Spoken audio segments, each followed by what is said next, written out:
एकजुटीचा, शिक्षक एकजुटीचा. आपल्यात फूट पाडणाऱ्यांनी काल मला अनेक बातम्या आल्या, संध्याकाळी की ताई तुमचं आंदोलन स्थगित झालं, हे झालं ते झालं. मला त्यांना म्हणावंसं वाटतं, एकदा इकडे कॅमेरा फिरून बघा पत्रकारांनी. आमचं आंदोलन एकदा मी पुकारलं तर स्थगित करत असतो का? कारण की आम्ही शिक्षक आहोत. जे पंतप्रधान आणि मुख्यमंत्री बसले ते कोणाच्या जीवावर बसलेले? आपल्या जीवावर बसलेले. आपण शिक्षक आहोत, आपण घडवलं, आपण पुस्तक वाचायला शिकवलं म्हणून ते आज तिथपर्यंत गेलेले आहेत. आणि जर आम्हाला आंदोलन करायची वेळ आणत असतात तर याच्याशिवाय शोकांतिका नाही आणि महाराष्ट्राला लाजीरवाणी गोष्ट नाही. मी आज तुम्हाला एकच सांगते, अनेक शुभांगीताईला येतात ते येतात, इथे जा तिथे जा, शुभांगीताई थांबतील बोलतील, पण मी पराजय झाल्यानंतर सुद्धा जे निवडून आले ते थांबले, पण शुभांगीताई दुसऱ्या दिवसापासून स्टँड आहे.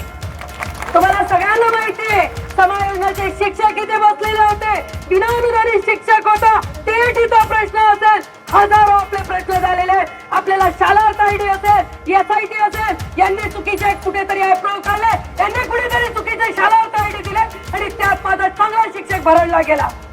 मग का म्हणून नेहमी आम्हीच का तुम्हाला दिसतो? बीएलओचे काम आले, पोलिओचे काम आले, कोणता आजार आला तरी आम्हीच तुम्हाला पुढे दिसतो. मी मागेच त्या सरकारांना ज्या वेळेला शिक्षण मंत्री होते दादा भुसे, त्यांना मागेच सांगितलं होतं की साहेब आम्हाला ड्युट्या देतात, एकदा तुम्ही त्या तहसील कार्यालयातल्या व्यक्तीला सांगा, आम्ही ज्या वेळेला रजेवर असतो त्यावेळेला आमचा 45 मिनिटाचा किंवा फक्त 30 मिनिटाचा किंवा पहिलीच्या मुलाला 1 दिवसभर शिकवून बघा, मग तुम्हाला लक्षात येईल की आमचं काम काय असतं.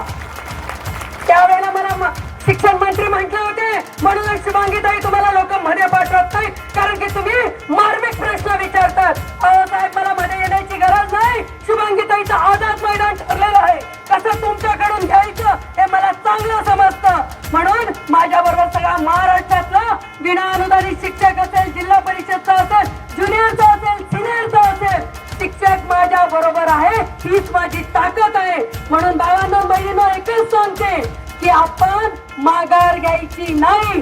टीएटी आणि आपल्याला शासन सांगतं कोर्टाचा निकाल, याचा निकाल, त्याचा निकाल, अहो करा ना पिटिशन दाखल, शासनाने पिटिशन दाखल करा की आमचा शिक्षक हा अनेक परीक्षा देऊन आलेला आहे, तो रोज परीक्षा देत असतो, म्हणून माझा शिक्षक हा परीक्षा देणार नाही, त्याला टीईटी मधून सूट द्या.